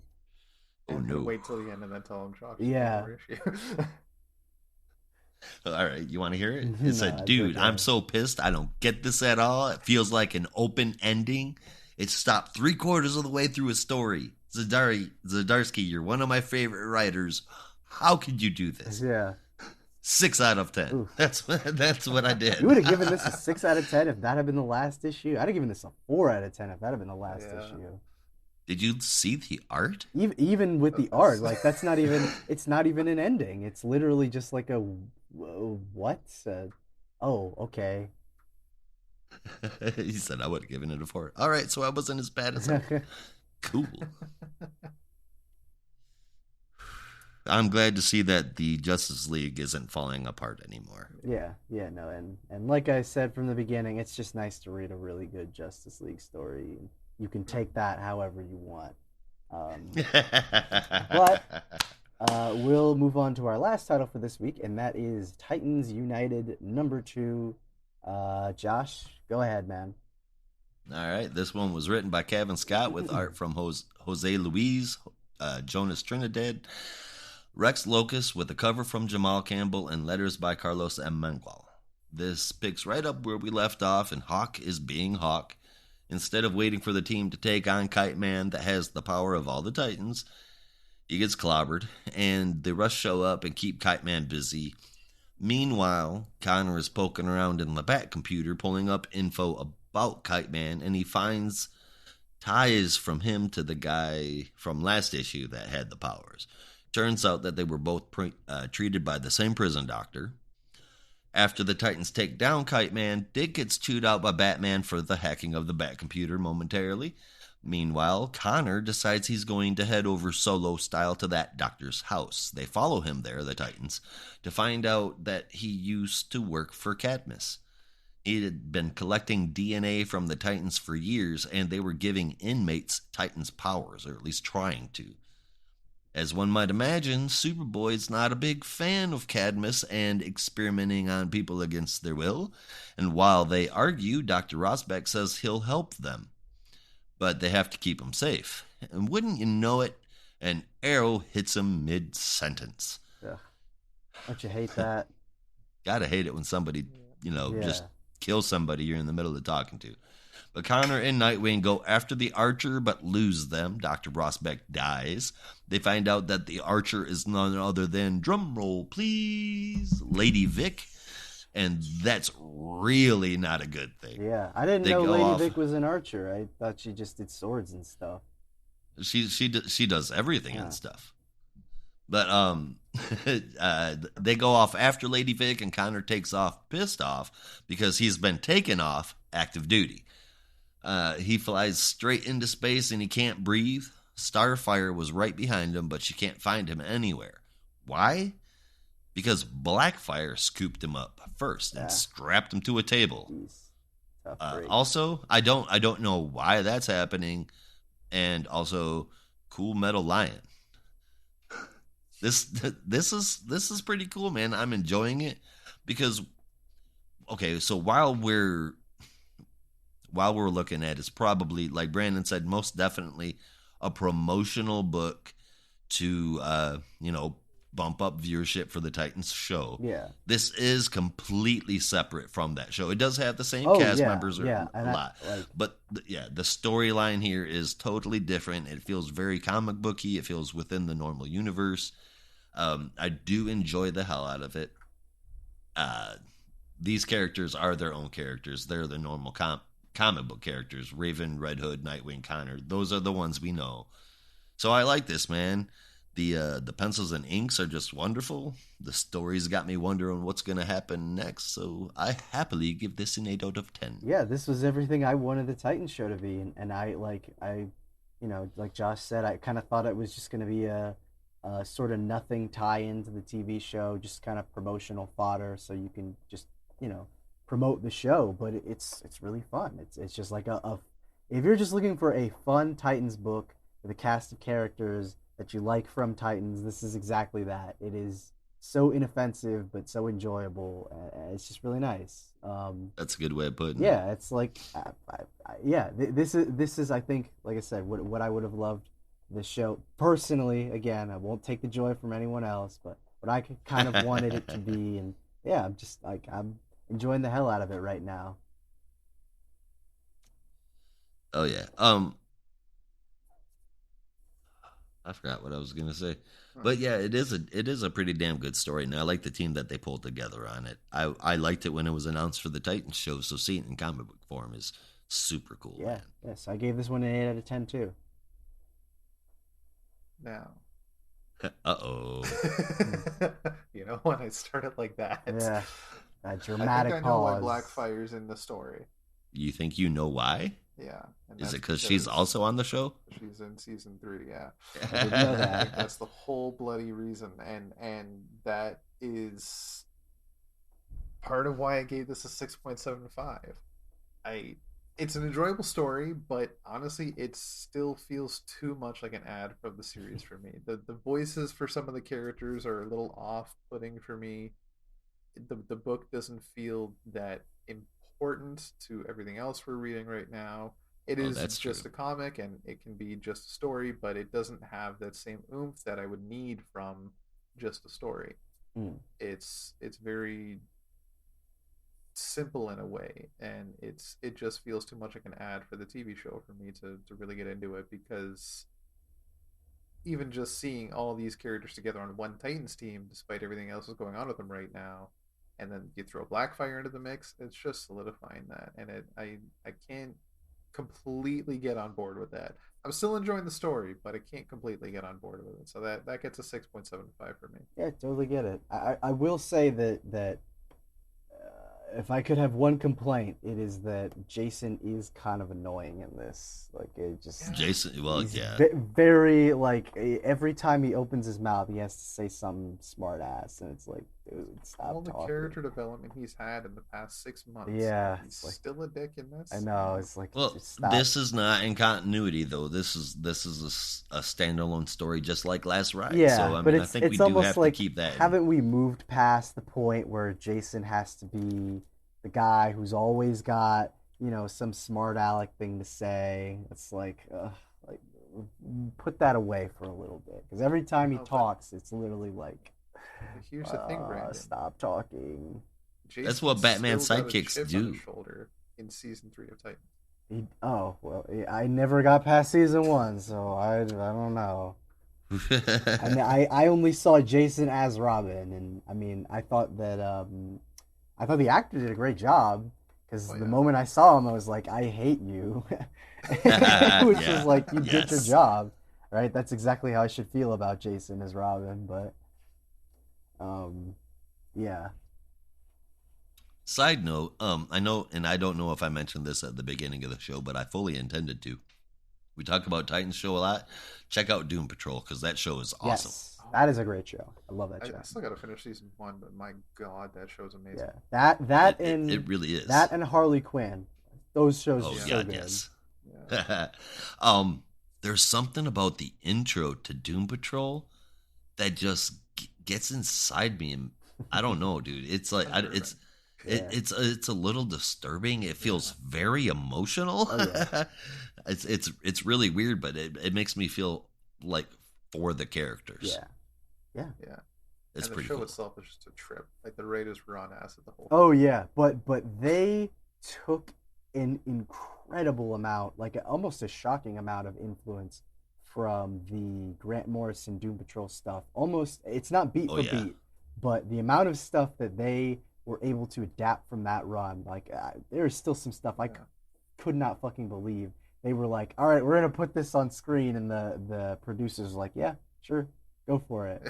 Like they You want to do what with a donkey? Yes, with the what the hell is it? Yeah. The singing not the tagline of the horse. show. Willoughby Yeah. Kipling uses like the singing horse to give them information. That is taken directly from the comic, and I was like, I cannot Absolutely. believe someone was like, yeah, all right, let's go with this. So I haven't caught up in a little bit, but I sincerely hope that they are able to adapt one of my favorite issues of Doom Patrol, which is where Larry Trainer gives birth to an egg that is a reincarnated version of him. That issue is still, I think, hands down, the craziest fucking thing I've ever read in my life. And it's like, It if is you beyond. if you adapt that to an episode, I will love you forever. Producers of Doom Patrol, like, please Something's do that. going on with him right now because the negative spirit has saluted. Yeah, and he took off. I was like, please do that, please. I would love to see just someone's reaction to that, and how psychedelic you could actually get with it. But yeah, And if you're still not sold, it's the triumphant return of Brendan Fraser. yeah, and you he gotta just goes love off. him. Yeah, I feel like that was the pitch. Yeah, All right, okay, HBO. Look, this is what we're gonna do here. Bunch of DC characters in the same show. They're fucking weird though, right? But here's the thing: Brendan Fraser is a mad robot, and Timothy Dalton's in a wheelchair. Say go. and he's like, yeah, Brendan Fraser's great in it. Like he's such Oh, a yeah, he he's is. such a great robot man. It's perfect. Yeah. I think everybody does a really good job. Oh yeah, such and a I great can't cast. wait to the point where they get to have the Negative Man get past this part of his story arc, Yeah, and become the more confident version of himself. Mm. That would be great. Yeah. It's a great show, and yeah, no, I Check it out. Yeah, I'm excited that this did well enough that Brendan Fraser is able to do more stuff in Hollywood. That's always nice. As much Yeah. as I No more wheezing the Jews. Yeah. the cyborg edition on this show, I think, is a very interesting addition, Mhm. and probably the most grounded character. You probably have to have one grounded character on the show. Mm. I think I love what Cyborg the being actor's on the doing show with it. was more. I think Cyborg being more on the show was more of an attraction thing. Yeah, Like, here's one character that people know we can throw anywhere. Yeah. Yeah. And he I works do pretty wish well Cyborg with the was on team, I think. Titans. Yeah, it works really well with the team. I just would have loved to have seen a cyborg palling around with the Titans. Mm. Yeah. Oh yeah, because I guess they're like that whole universe they're like fully divorced. Because I remember in season 1 they had that episode where he meets the Doom Patrol, but I don't even know if Yeah. any of that's still tied together. I No, took that as like the backdoor pilot. but Yeah. recently that's been described as 2 different universes. Yeah, because they had a different actor playing the chief, and Yeah. it just like tonally it was completely different. Yeah, and I mean, in the Doom Patrol TV show, that Gar was never there, and Yeah. in the Titans show, that's where they get Gar from, is the Doom Patrol. Yeah, so I guess it was more of like a fun little, like you said, a backdoor pilot, an Easter egg type thing, and Just They're see not how people would reconnected. react. yeah, I guess they liked it enough, so we could get more weird shit. Invisible focus group. Love it. So before we head to our favorite part of the show, our top 3 books for the week, we are going to give a brief lightning round honorable mention type of thing to 2 books from this week that are not critically important, but I think we kind of just wanted to make everyone aware that they are out. So I'm gonna let Josh take the first one, and I will mention the second one. I read Wonder Woman, and Wonder Woman has I've had a problem with it. I think that this whole trip through all of the gods thing was just unnecessary. It annoyed the shit out of me. But I'm proud to announce that she is finally home. This issue didn't have a whole lot to do other than her finally arriving at home and talking to the various Amazonians and members of the Justice League, and just like, hi guys, I'm back, and it's simply a transition to wherever her story is going from here. So she may Diana may work her way back onto the podcast. She may stay off. It depends on how the next issue handles itself, and we'll have to wait and see.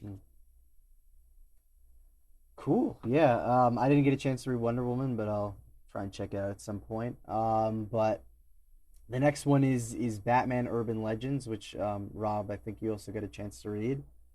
Yep. And that issue, according to the cover at least, was supposed to be a tie into Fear State.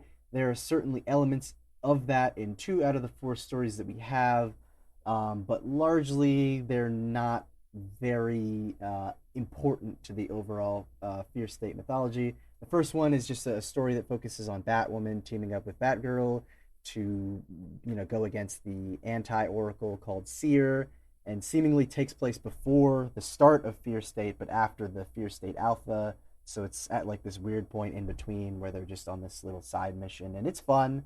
The whole anthology itself, like the whole issue, is a very solid collection of stories, I would say, but they're not very essential. The Outsider story is more set in the world of Fear State, but doesn't really have any importance on any of the stuff that's happening in Batman right now. And again, if you're looking for solid stories that are loosely related to some of the stuff, you could, do no worse than this. I think, Rob, also you kind of wanted to mention the Azrael story. That's kind of a shorter one, but definitely a pretty solid one too, I would say. Mm-hmm. Yeah, I really enjoyed it. It might not have been my favorite of the bunch, and I still have to read Professor Pig, but the Azrael story I think was a very nice take on Azrael. Mm. And as Josh mentioned, it's an Azrael that is more familiar to when we first met him in the 90s, and it's an Azrael I don't think we've seen in a while. That's, I think, is a nice reintroduction to this version, and I think hopefully people will appreciate it more. And I'm excited to see more of this version of Azrael. Yeah, definitely. I mean, at least it gives some kind of flavor to the guy. Yeah. It's like I said before the podcast, I mean, in this iteration of him, he's a religious zealot that just in love with violence. Mm. When he's not that guy, he's literally like 6th ranked Batman with nothing to do. Pretty much, with flaming Down swords. 2 places when you last dated. Before he was 4th ranked Batman, now he's 6th. Jeez. Well, I was thinking, I'm like, we got to work in all the other Bat people first. I mean, he was Batman once. So he's more like 9th. He was Batman once. Yeah. He did a bad job at it. Was he? I was gonna say, was he a good Batman? No, but he at least wore the Bruce cowl Wayne's once. at least 2nd ranked Batman. Who's the 1st rank? Oh, Dick Grayson. Oh, wow. Yeah. Oh, I might actually have to agree with you on that one. I love Dick Grayson as Batman, but the reason why Dick Grayson makes such a good Batman is that character doesn't want to be Batman. yeah. And I think he just, I mean, honestly had such a great dynamic with Damian as Robin, and that whole Really good time. yeah, that whole stuff was just great. Bruce picked the best time to die. Yeah. That's for sure. Yeah. Well, he went out in a big way, so. How did you guys feel about Red Wing and Jaybird? That was during Batman Inc., wasn't it? Yeah. When what's his name? When they were trying to fake Jason identity. Todd and Damian teamed up. Yeah, I don't know. I didn't mind that. It was interesting. It was just like a one-off thing for that story. Yeah. Wasn't it? So I didn't mind that. It was interesting. I don't know if that would be like a new persona for those two. Yeah, I mean, from what I remember reading that, it was just like, Damian was just like, I just need another identity so I can sneak off and be a hero. Yeah. It was kind of a cool dynamic. It was something that popped into my head just briefly. Seeing how we're seeing Jason make so many personality changes and putting down shooting people, and Damian off on his own with self-exploration, coming back to the good side of things, but Tim Drake has picked up the mantle of Robin again. So where does that leave Damian? And it just kind of like, dominoes. I was like, well, Damian and Red Hood could both change together. Yeah. That'd be interesting. Yeah, no. Well, if you read Urban Legends this week, you'll be even more confused as to the status of Tim Drake and whatever he chooses to call himself this month. Yeah. Well, more recent times we've seen him, he's been calling himself Red Robin. Yeah. So I don't know. He's dressed as Robin. He's calling himself Red Robin. Sometimes he's moonlighting as Robin. I don't know. I don't know. It's like, I guess. Poor Tim, man. I mean, yeah, okay, so you got a point. The character is clearly, he's come out as bisexual. He's dressed as one character, calling himself another. The dude is in the middle of an identity crisis. Yeah. So it's the Okay, well, perfect time to be asking yourself fundamental questions about your identity in Yeah, the midst who the of another hell am I, identity. man? I know. I don't know who I here's am. the thing about bisexuality, though, and I almost every bisexual goes through this, if not every single one. Mhm. You question yourself every fucking day. I've been aware of myself. I've been out for fucking 15 years now. Mm. And even just last week I was like, am I sure I'm not straight? Like, you do that all the time. But honestly, like, Tim having this identity crisis, he doesn't know what to call himself, is totally in fucking character But for do you bisexual. Rob, also do that while running around in a red and green costume, Do fighting? you not? I mean, not lately, but you know. He's like, are you shitting me? It's red and black, though. Yeah. Well, I'm in Canada, it's got to be red and white. Oh, of course. there you go. Of course. You got to represent Don't the you know? colors. All right. Shall we move on to our top three for the week? I suppose it's enough time to. All right. Well, as previously mentioned, our favorite part of the show where we get to break down our top three books for the week and a standout moment if we have one. So I'm going to let Rob kick it off and give us his top three and favorite moment. All right, so my number three is I Am Batman. It just really enjoyable. I'm loving where they're going with Jace. Number two, I had Superman and the Authority. I scored that an 8.75. And the only reason it's a number two is because my number one book scored exactly the same. And I don't remember if I actually gave my score during my review of it. But my number one goes to Justice League Last Ride. I enjoyed both books probably equally as much as the other. The only reason Last Ride gets the number one spot is because of Darkseid as a Green Lantern. Just That was awesome. like, wow. So Yeah. awesome. That's the only thing that puts it above. Yeah, like, I mean, it is totally shallow, but I love that suit so much. Yeah. It was just such a So twist. cool. It was one thing that he was inside Hal the whole time, but for him to actually have a Green Lantern, that was Yeah. wild. It's totally fan service, but I loved it. Yeah. And my favorite moment is actually from, what the hell's it called? Urban Legends during the Azrael story. This line was so funny to me. Batman was talking to Jean Paul about all the goings on, and Batman mentions that there's somebody going around with a battle axe chopping heads off. And Azrael goes, "That's the first I'm hearing about it. I don't use a battle axe. We're in the middle of a city. That would be insane. I use a flaming sword." Oh man, Fucking perfect. yeah, it's great. That would be insane. That is epic, dude. I want to Yeah. read that story just for that line now. Yeah, no, it's super solid. Yeah. That's awesome. All right, Josh, how about you? All right, mine are in reverse order. Number three is going to go to Titans United. I really enjoyed that. I loved the way that it came out. Keep in mind that I made my top three list before Last Ride was revealed to me.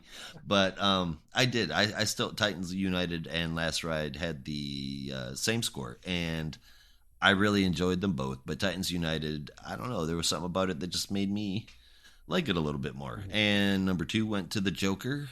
Pulled me back in and got me super curious about where the hell this is going, because honestly, up until this point, this just felt like a Jim Gordon side book, and it was like, okay, it's a Jim Gordon book. At least he's not dressing up like Bunny Batman. Oh. But it's back. It's good. I like it. So that's number two and number one. And I don't even think I have to explain why, but my number one goes to Superman and the Authority. Nice. An amazing book. My favorite moment was finding out that Vengeance isn't as one-dimensional a character as her inspiration, Bane. Jeez. You know, like I'm- Bane, good old No, luchador. Bane got aggravating to me after being handled so differently by so many different writers. Yeah, it's valid. It just, the character lost all of its steam for me. Nightfall came out, I couldn't get enough of the guy. At one time, I had every single issue. Jeez. All right. Well, my top three, coming in at number three, I'm actually going to pick something that's not on our list, and that is Batman the Imposter, number one. This was just, I mean, I was, Epic. I hadn't really expected much. I mean, I knew it was going to be great with art, at least from Andreas Sorrentino, but it's just I was gripped. I was really, really gripped and impressed with this story so far. So I'm definitely going to check out the next one. Eagerly awaiting that one. And number two, I had Justice League Last Ride, number 6. Even if it was, just kind of in service to get to the final issue, it was still really well done. And I just love the art in this book and the story so much. But at number one, like with Josh, it's no contest. I had to give it to Superman and the Authority, number 4.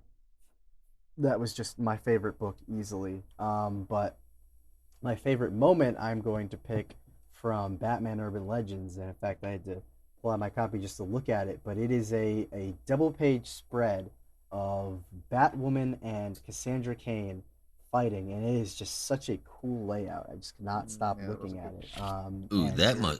I, Does Cassandra win? Well, yeah, they're fighting against like magistrate troops, and they're basically just working together, and it is super. Fighting together, yeah, not against it is each other. super cool. Damn. Yeah, super cool. And that would be cool. The artist on this short story, Vasco Georgiev, has been posting fan art for like superhero stuff for like forever, like 5 years now, and this is his first official DC story. I was like, all right, man. so, Congratulations, so dude. That's how you him. work it. That is awesome. Like you just, oh yeah. I mean, really, like he has been super passionate about it. He came in, knocked the story out of the park. So I hope he blows up and gets more work out of this because he did a great job. Oh yeah. Congratulations. Yeah. And while that was a lot of fun, we have to go to before we get to that. Sorry, I want to do an honorable mention to Batman 89. All right. Finally, after what 30 to 33 years or so, finally giving us a payoff to Billy D. Williams, Harvey Dent. Oh really? Oh Thank man! you so much. Oh, now I gotta go back. The reveal was perfect. Yeah, I haven't read that issue yet, but now I really gotta go back and read it. It's so good. Oh god, I'm gonna be sad. It really is just Tim Burton's Batman 3, but I'm gonna be sad when this is done. I know. It's if you enjoy the Batman Burton verse though, it's really good. Yeah. I don't know how I would have felt about Marlon Wayans being Robin. To me, that doesn't seem right. But at the same time, they had a comedian as Batman too, so who knows how it could have turned out? Yeah. And can you imagine had Marlon Wayans gotten a serious role as Robin, how different his career would be? Yeah, when I think of Marlon Wayans, I think of Scary Movie. Yeah. Right, or that one where he played a baby with a giant ass head. Oh, God. Or don't be a menace to South Central while drinking your juice in the hood. Jesus. Yeah. Not that I've seen a lot of his movies or anything. No, I think you're right. I mean, I feel like had that film actually been developed and had success, it might have had a very different career. Absolutely. But anyway, as I was saying before, I was so rudely interrupted. I'm sorry. No. Now we get to the part of the show that is not quite our favorite, and that is the biggest stinker. Oh, that's nasty. Where we go through our lists and figure out what stinks the most or what is not quite up to snuff, and single that one out and bully it and shame it. But I don't know about you guys. I don't really have anything this week that's terrible. I feel like I wish I could abstain because nothing is particularly bad for me. Well, 2 episodes ago, we made a decision that occasionally, if we were put up against a wall, we could decide to take some Pepto. Yeah. And not put somebody on the stinker. As a matter of fact, Rob and I did that last episode. I'm taking my Pepto this week then. For me, there definitely was a clear biggest stinker. And that's because I was so let down by what they did in the book. especially with everything that led up to this one.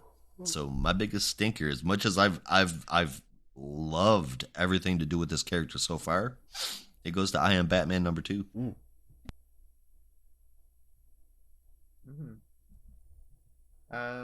I'm forgoing the Pepto this time, and my biggest stinker is going to be Titans United. It got the lowest score, and it irked me that much that it doesn't deserve.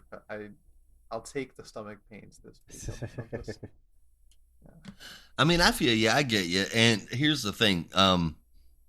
It's not really an argument against it, but I could tell you that if it ever does start to mirror the show, other than having the same characters so far, this shit will get shoved into the dump list so fast because there's no reason to review something like that. Yeah, no, we don't. So far, we can put other stuff there. Yeah, exactly. Characters aside, so far this is completely different, with the exception of Jason being an ass. So, I mean, so far I like it, but yeah, if it's not careful, it could quickly get flushed. Yeah. I don't see it actually going the way of the show anyway. It just, I'll put it like this. It's like a cool glass of milk for a lactose intolerant person. It goes down smooth, tastes great, but it's just not going to sit well. Jeez. Great analogy. All right. Well, it sounds like Oh, no, sorry. go ahead. I was still on the Titans. Yeah. Man. Season 3 sees his turn as Red Hood, and I gotta tell you, the Titans TV show made him a far twisted Red Hood than the comics ever did. Really? I don't know. I looked at that costume and I was a little skeptical, to say the least. I was up and down about it, but his guns are sick.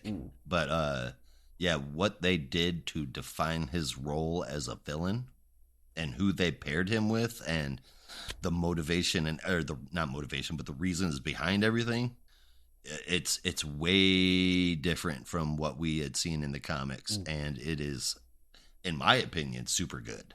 Awesome. Yeah, I don't see a redemption arc, but he makes an awesome villain, dude. That's super cool. Okay. Whew. All right. Well, it sounds like we don't have any books to put on the dump list. So, I mean, aside from what's already there. No, not unless Rob's gonna make an argument for Titans United. I mean, not yet. Yeah. I'll give it another issue. Yeah, we can give it one more, and if it starts to feel like this is something we can enjoy on the side, then we'll definitely go that route. Agreed. I did read Future State Gotham. The last couple issues have been a little iffy for me, but I think this one was better. But I still don't know that I'm ready to, make a case for it coming back. I haven't read this one. And I keep forgetting I read it. What the hell happened? Yeah. I do remember enjoying that's a bad sign. Yeah. You do remember a what? I do remember enjoying it. I just don't remember much of the story. Yeah. That's yeah, like I said, man, that's a bad sign. Yeah, not the best. But if we have nothing else to add, that is our show, and we will see you next week. We'll be here talking comics, and we hope you'll stop by. Remember to go to notarobotpodcast.com for all of our episodes and our other shows with all sorts of people. But with that, well, we're not quite done yet because we need to talk about the books that we will be covering for next week, which I did not write down again. Oops. So we talked about how damn hard it is to keep track because everything keeps getting pushed around by everybody. So you're going to get a bit of a live reading as I go to League of Comic Geeks and hope to God that this is actually what's coming out next week. But you just never know. According to this, next week we have to look forward to Batman number 115, Nightwing number 85, Flash 775, Catwoman 36, Superman Son of Kal-El number 4, Suicide Squad number 8, and Green Lantern number 7, and potentially, and again, I have no idea with some of these releases, but Shazam number 4, Peacekeeper, the Secret Files issue #1, Black Manta #2, and Nubia and the Amazons #1. But again, these could be moved at any point, so expect that. Because, some of these I'm really not sure if they're actually coming out next week. Yeah. Oh, we got our first Joe Hill Presents series. That's right. Gives me some really bad Kyle Rayner vibes, but Joe Hill Presents series. Yeah, from the Hill House line. Yeah, that's what it says in the corner. Oh, Joe I was gonna say Hill House Comics. Yeah. I mean, Hill House has come out. We had Basket Full of Heads, and I mean those were some pretty good books, man. Yeah, I guess these are ones that are like in that universe, but are being written by other people, not Joe Hill. Yeah. So yeah. Oh, right. Yeah. And then I guess Catwoman Lonely City is supposed to come out next week. I don't know if we're going to be covering that. You can look at the first issue if you guys want, but that could be cool. Absolutely. I think we got a little bit of a habit of reading #1s around here anyway. Yeah. We're just a little Batman heavy, so you'll have to excuse us if we sidestep quite a few of them. Yeah. We'd have like an 8-hour-long podcast, man. Exactly. But with that, there is only one way that we say goodbye around here. Until next time. Be good to each other. And don't be a robot.